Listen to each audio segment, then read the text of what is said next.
lafa Oromiyaa gama kibbaa fi kibba ba'aatiin maaltu xiqqeesse?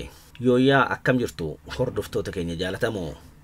Raayaa fi Asaboo, Maccaa fi Tuulamaa, Ituu Humbannaa, Sikkoo Mandoo, Kontoomaa Daarimoo, akkasumallee hangafticha Oromoo Sabboo Goonaa Booranaa hanga Ormaa yookiin Wardaa qubsuma Taanzaaniyaatti kan ummanni kuush yaadatuun qubsumaaf ardaalee Oromiyaati. Ardaan Oromiyaa bal'aan kun kallattii afraniinuu sababoota adda addaatiin baruma baraan mummuramee xiqqaatee haguma gaammee dubaraatti deebi'ee jira.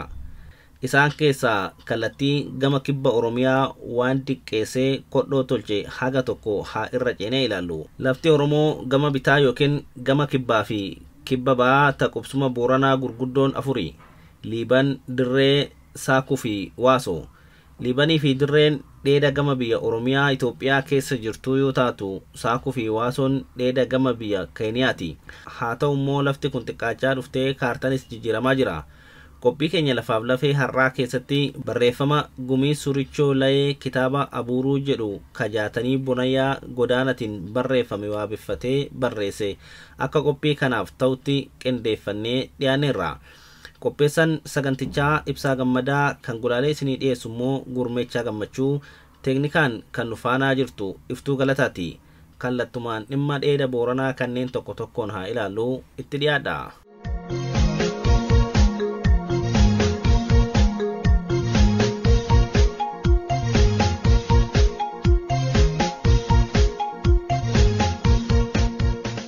Tokkeessoo dheeda Liiban irraa kaana. Dheeda Liiban jechuun galaana daawaatiin gama ilaa boruutiif mirga gulaa ka galaana gannaalee qaxxaamuree haga tulluu nama durii yookiin madda walaabuu jechuudha.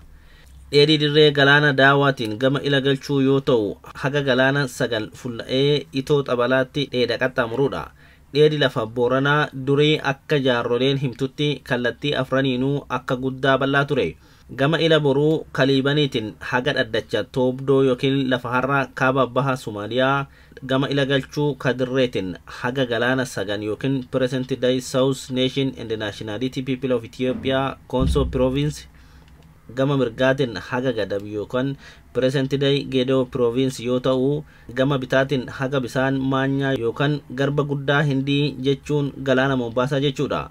Aduu har'aallee Mombaasan dira Booranaa gurguddoo gama biyya Keeniyaa keessaa isa tokko. Tanaaf yoo buna qalatanii eebbifatan akkana jedhan: bobbaan nagaa, bobbaasaa garbiin nagaa, bobba'ee galaanamaaf sa'i nagaa jedhan. Yoo ammoo sirba aadaa Gadaa keessatti daangaa lafa Booranaa ka mirgaa himuu fedhan akkana jedhu: Gadaa jabeeffadhu jamaa, gadaan qixxee namaa, gadaa muummee lafaa, namni lafan qabne dhalee guddisuun mallee. Lafa teessan jabeeffadhaa akka ilmeen teessan fulaan namne, aadaa teessanitti bulaa akka gariin keessan hin banne jedha. Kana jechuun isaanii nami aadaa dhabe garamii akka dhufes waan dhabuuf aadaa teessan jabeessaa jechuudha. Aadaa teessan jabeessitanii yoo lafa hin qabne lafa biyyaatti ilmeen teessan garboota waan taatuuf lafaaf aadaallee ijoollee teessan dhaalchisaa jechuudha. Lafti Oromoo Booranaa bal'oon tun yeroodhaa yerootti kallattii sadiin guddoo saamamte. Kallattii sadan tunis tokkoffaan gama ila boruu, lammaffaan gama bitaa fi sadaffaan gama mirgaati. Gama Itoophiyaa qofaan odoo hin taane gama Keeniyaatiin illee guddoo saamamtee jechuudha. Gama ila boruutiin dhiibbaa lafa babal'ifannaa olloota waliin qubatanii, keessumattuu dhiibbaa biyya Somaaliyaatii fi naannoo Somaaleetiin gara ila galchuutti dhiibanii kukkeessan. Gama mirgaatiin ammoo lafa babal'ifannaa uummattoota kibba Itoophiyaatiin gara bitaatti kuucceessanii gadabii gussanii goomolee suruphaatti dhaaban. Gama ila galchuutinis akkasuma dhiibban olloota bitaa Itoophiyaa kan sabaaf sablammoota uummattoota kibbaa jedhamanii yaamamanii haga tokko diqqeessuu hin oolle. Arbooree, Hamar, Galabaa fi uummata Koonsotiin dabree wal birrachaan jiraachuu hin oolle. Kan kana xaxee fuloo mukaa hundumatti dhiba uumaa ba'e qodhabee yookiin bulguu Itoophiyaa jechuun mootummaa abbaa irree wayyaaneef habashoota dhufee dabraa akka ta'e mamaaf darraa baafachuu maltan. Akka waliigalaatti gabaabsinee gama qubsuma biyya Keeniyaa fi impaayera Itoophiyaan illee waan lafa Booranaa yookiin bitaa yookiin kibba Oromiyaa xiqqeessee haga ganaa harkaatti deebise keessaa sababni hangafaa guddoon tokko waraana Somaalii ka jaarraa 18ffaa irraa kaasee haga ammaatti hin citin fakkeenya duraati. lafti booranaa ta durii biyyoota gaafa Afrikaa sadi Itoophiyaa, Keeniyaa fi Somaaliyaa laandii keessatti qircamtee jirti. Booranni asiin dura yeroo bara kolonii biyya of dandeette takka ta'uu ni danda'a ture. Garuu sababa mootummaa giddugaleessaa kafulaa tokko taa'uu hin qabneef yeroo adda addaatti bakkaa bakkatti goggodaana. Mootummaa giddugaleessaa dhabuun ammoo nyaaphii fulaa adda addaatiin seenee daangaa lafa isaa akka qircatee hiratuuf sababa guddaa ta'e. Keessumattuu Sumaaleen kolonii Awurooppaanotaatiin dayeeffattee lafa Booranaa hariiratti fal'aanfatte. Tanaaf yeroo ammaa Booranni kan jiraatu biyya Keeniyaa fi Itoophiyaa keessatti gargar citee hiramuun Sumaaleen guutummaatti aaraaf ila ta'aniiru. Liiban dirreef gannaalee sagan malkaa saaka'uu wasoo booyii bombaasan malkaa dhugaan dhangaa malee dharraan taane takkaa lafa tana ingalfannaa faana barbaadaa dhugaa finna Oromoo dammaqii milladhii ilaali dhugaa ardaa kana dharadhii Oromiyaa guddoo ijaari dhugaan.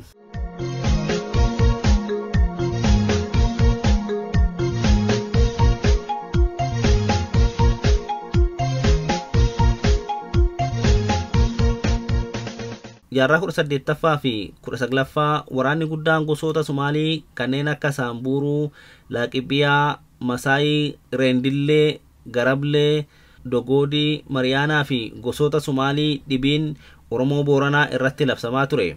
Haa ta'u malee as dhiyootti waraana Sumaalii kan lafa Booranaa kibba Oromiyaa fudhatee dhuunfate keessaa waraanni gurguddaan waraana 5. Ka jalqabaa waraana Gadaa Jiloo Leencoo Soraa kan bara 18 hanga 1825. Lammaffaa waraana Gadaa Aagaa Adii Dooyyoo kan bara 1838 hanga 1845. Sadaffaan waraana Gadaa Jaldeessa Liiban Guyyoo kan bara 1962 hanga 1967. Afraffaan waraana Gadaa Jiloo Aagaa Adii Dooyyoo kan bara 1978 hanga 1985 fi shanaffaan waraana Gadaa Boruu Guyyoo Boruu kan bara 1986 hanga 1993 ture. Waraana gurguddaa shanan irree Oromoota Booranaati ol ta'ee dhiira dhabamsiisee lafallee dhuunfate kana keessa waraana Gadaa Jiloo Aagaa Adii Dooyyoo Leencoo Jiloo Soraa bara 1978 hanga 1985 kanatu nama suukaneessee namallee naasise. Haalli gaafatiitiif kan ammaan tana keessa jirrulleen waan wal fakkaatuuf gabaabsinee tuquuf dirqamne. Waraanni Gadaa Jiloo Aagaa Adii Dooyyoo Leencoo Jiloo Soraa bara 1978 hanga 1985 maqaa waraana shiftaa Toobraa yookaan Sumaalii Aabboo jedhamuun beekama. Jiloo Aagaa Adii Dooyyoo Jiloo Leencoo Soraa abbaa Gadaa Booranaa 66dha. Gosa Booranaa Digaluutiitti maqbaasi isaa Daraara. Eega mootummaan Impaayera Itoophiyaa Haayila Sillaaseen kufeen duubatti Itoophiyaa keessatti ganni 3 kan walitti aanu oolkii yookiin weerara jajjabdu ture. Waraanni Sumaalii kan kaayyoo ijaarsa Somaaliyaa guddittii qabatee dhufe ila boruutiif bitaa Itoophiyaa garmalee weerare. Waraanni kun kibbaa fi kibba baa Itoophiyaatti ummata Itoophiyaa fulaa lamatti kukkute. Waraana shiftaa Toobraa kanaan ummanni Booranaa fulaa lamatti gargar cite. Dheedi Booranaa gama ila boruu guutummaatti humna waraanaa Sumaalii jalatti cite. Dheedi gama ila galchuu ammoo mootummaa Itoophiyaa jalatti hafe.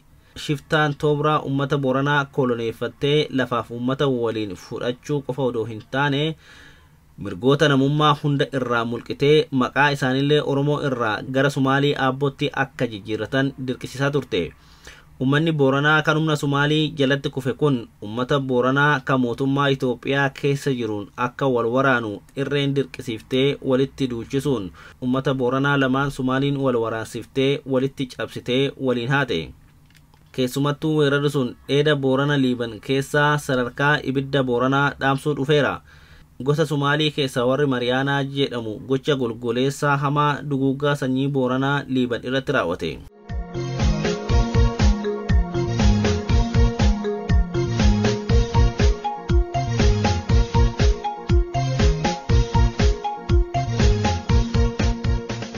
Gosa Sumaalii keessa bara shiftaa Booranaa Mariyaantii Booranaa maan tolchite. Mariyaantii yeroo Xaaliyaanonni karaa doolootiin Itoophiyaa seenan afaan Xaaliyaanaa sirritti barachuun Sumaalota afaan hiikuuf Xaaliyaana jala fiigan keessaa warra mataa qaraa taate.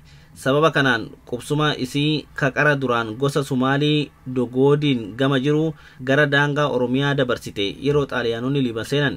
Fulaa xaaliyaanonni qubatan hedduu gula godaanuun haga magaalaa Nageellee Booranaa dhufan. Yeroo xaaliyaanonni waan gaarii ummata Booranaatiif yaadan Maariyaanti waan hamtuu fakkeessanii Booranatti himu. Waan hamtuu yoo taate ammoo akka waan dansaatti Booranatti himu. Haala kanaan ummata Booranaa fi xaaliyaanii gidduutti shira hamaa xaxuun akka Booranni qawwee baraa ta xaaliyaaniin kennitu hin arganne tolchite. Kanarraa eegalee shiroota dheeda Booranaa gama bitaa xiqqeessan takka takkaan ilaalla. Tan jalqabaa gosti Sumaalii Maariyaantii jedhamtu yeroo dheedan gama Booranaa martu mootummaa Haayile Sillaasee fi xaaliyaaniin waliigaluu dadhabde. Sababi isaas Dogoodiin kan qubsumaan walitti aanu nuuf Boorana waan jetteefi. Haalli kun itti jabaannan nama yeroo san finna Booranaa dheeda gama Liiban dura deemu Abbaa Diimaa Kuulaatiin akka nu qubsumaan walitti aanu nu mallatteessi jette Maariyaanti. Jaarsi didee jennaan siyaasan sobdee nu lafateessan hin falminu dheeda qofaan walitti aanna callaa jedhi nu mallatteessi. Nu ammoo mallattoo tante tanaaf gorumsa gaalaa 30 isinii kennina jettee waadaa seente. Finni Boorana Liiban Abbaa Diiman hayee eeguma mallattoon tokko goromsa gaalaa 30 naa kennuu dandeette fidaa jedhee sumude. Waraqata isii gubbaa sumudi gennan yaada gara galfattee goromsa 30 dhiisi orgee cittollee dhoowwatte. Achumaan qubsumni Mariyaanaa akka ka Booranaatiin walitti aanu mallatteeffattee Dogoodii gama sunii godaansifattee daangaa Liiban qubatte. Shirri lammeessoo yeroo xaaliyaanonni qawwee ummataaf qoodan namni bakka bu'aa gosa Sumaalii Maariyaanaa Kashee Huseen jedhamu nama afaan xaaliyaanii ummata naannoo saniitiif hiiku nama dabaa ta'usaati. Finni Booranaa ammoo Abbaa Diimaa Kuulaa ture. Ammas Sheek Huseen kuniin xaaliyaanonni bakka bu'aa Booranaa nuuf yaami nama qawwee fudhachuu fedhu haa nuuf kennuuti jedhaniin jennaan turjumaana qonyisee yookiin jal'isee xaaliyaaniin si ajjeesuu feeti baqadhu jedhee bulchaa Booranaa Abbaa Diimaa Kuulaa baqachiise. Sumaaltichi afaan turjumaanu gama xaaliyaanitti deebi'ee ammoo bakka bu'aan Booranaa Abbaa Diimaa Kuulaa ya mootummaa shiftaa Itoophiyaatti galee waraana Haayile Sillaasee waliin isinaa dhufi jedheenii xaaliyaanota qabsise. Bakka bu'aan Booranaa Abbaa Diiman ammoo xaaliyaana baqataaf qilxaa daalachatti galee. Eegijaarsi bakka Booranaa bu'e baqateen duubatti xaaliyaaniin ummata walitti qabdee ummanni Booranaa nami qawwee feetan harka baasaa jennaan hiikaa jal'isee namni qawwee hin feene harka baasaa jedhe Sheek Huseeniin Samaaltichi. Ummanni Booranaa fedhii qawwee waan qabuuf nami tokko odoo harka hin baafne callifnaan ummanni kun qawwee hin fedhu jedhee kaayoo isaa galmaan gaate. Xaaliyaanotaan ammoo koottaa gara Maariyaanaa deemna Maariyaanonni fedhii qawwee hidhachuu qabu jedhee akka ilmi Sumaalee yookiin Maariyaanaa cuftummaan qawwee hidhatu tolche. Akkanaan gosti Sumaalii Maariyaantii qawwee hidhattee dooblaa yookiin mootummaa taatee abbaan Liibee harka duwwaatti hafe. Gaafa sadeessoo Sumaaliin yookiin Maariyaanti sababa humna waraanaa ammayyaa guddaa qabduuf Boorana irratti duguuggaa sanyii raawwatte. Boorana qawwee hin qabne irratti waraana hamaa bante. Ummata Booranaa ka ardaa Liiban walakkaatti kutatte. Ummanni haqi tokko lubbuumnan galaana daawwaa taakkee dheeda Boorana dirreetti takkaare. Boorana gama isiitti hafe ka ardaa Ordoddee jedhamutti walitti qabdee olloota 4 ummata baay'inaan 407tti tilmaamamu fulaa tokkotti walitti qabdee meeshaa waraanaa gurguddoon kallattii afraniinuu haatee fixxee biraa yaate. Ummata agas ga'u keessaa 1-2 qofa ka dhiiga namaa jalatti hafanii lubbuun ba'an. Fiigii takkaan tokkeen lubbuun hafan halkan riphanii gara Oromoo Arsii takkaaruun lubbuun hafanii ba'an. Booranni dhiqqaan duguuggaa sanyii kana irraa Liiban Nageellee Booranaa keessatti hafelleen jinosaayidii kana baqachuun gama dheeda Booranaa dirree taakkee Liiban keessaa ibiddi Booranaa dhaamee liphisa ta'e. Yeroo Abreessoo mootummaan Haayile Sillaasee Boorana gama dirree ka haga Mooyyalee qubatu Ingilizii Keeniyaa keessan taakkitee gama Itoophiyaa dhufte. Yeroo kana xaaliyaantilleen dheeda Boorana Liiban irraa gama dheeda Boorana dirreetti taakkitee jirti. Akkuma taateefuu siyaasan xaaliyaanaa fi Ingilizii wal dhiittee Ingiliis xaaliyaan mo'attee injifatte.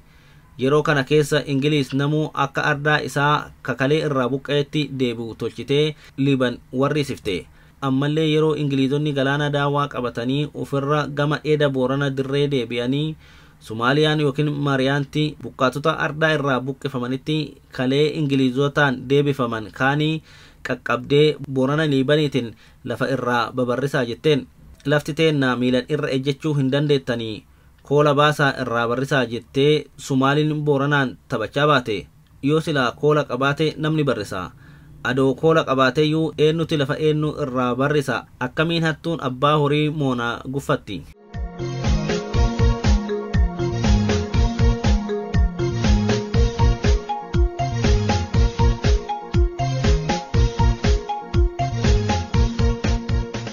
Walumaa galatti dabaaf cubbuu dureewwan Sumaalii gosa Mariyaantii Boorana irratti hojjette dhalooti ammaa dagachuu hin qabu.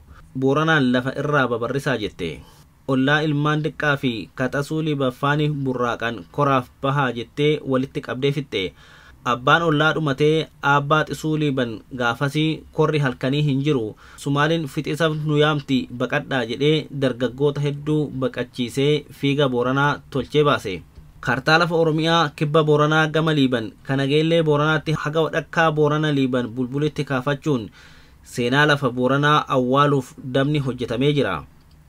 Ardaa Liibanitti ka Booranni hin deebine shiraan gosoota Oromoo wal jala bitaa turte ammallee ittuma jirti. Shirri kun har'allee waan itti fufee jiruuf Oromoon dammaquu qaba. Gocha garajabummaa fi duguuggaa sanyii kana duuban abjuun Gireetar Sumaalee ijaarrachuu namuyyuu mamii hin qabu.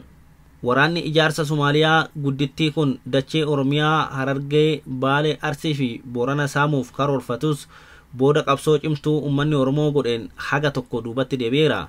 Gama Booranaatiin gootonni akka Shaalaqaa Jaatanii Alii Tadhnuu, Halakee Guyyoo Xuuyyee fi Godaanaa Tunii Kaanoo Faatii yoo qabsa'an, gama Arsiitiin Jeneraal Huseen Bunee Daraaraa fi Koloneel Aliyyii Cirrii Faatii maqaa Oromoo malee Oromoo Abboo yookiin Sumaalee Abboo hin fudhannu jechuun gootota lafaa fi lafee ummata Oromootiif adda durummaan of kennanii dabranidha.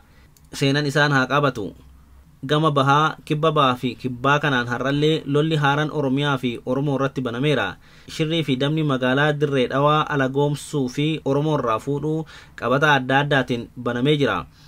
Gama Baalee fi godinaalee Harargeetiin ammoo liyyuu hayliin Sumaalee mootummaa Bilxiginnaa damee Sumaalee Oromoo irratti lola baneen lammiileen Oromoo hedduun qeerraa buqqaa jiru. Lolli kun gama Booranaattis babal'achuun isaa waan hin oolleen Oromoon bakkayyuu jiru quba wal qabaachuu qaba. Qophii keenya kanarraa waan jabduu akka hubattan abdii qabna. Egaa namatu fulaa hin jirreef malee aadaa dhugaa fi waaqni fuluma ofii jiran. Waaqi kanuma duriiti namni kabara fakkaatu. Waaqi gaafa lafa irraa nu babarrisan barrisuu nu dhoowwee lafa gubbaatti nu tirrise bara kanallee numa kiba hin shakkinu jechuun gumii suurichoo layee barreeffama isaa goolabe. Nutilleen gumii galateeffannee qophii keenya kanumaan goolamnaa horaa bulaa deebanaa.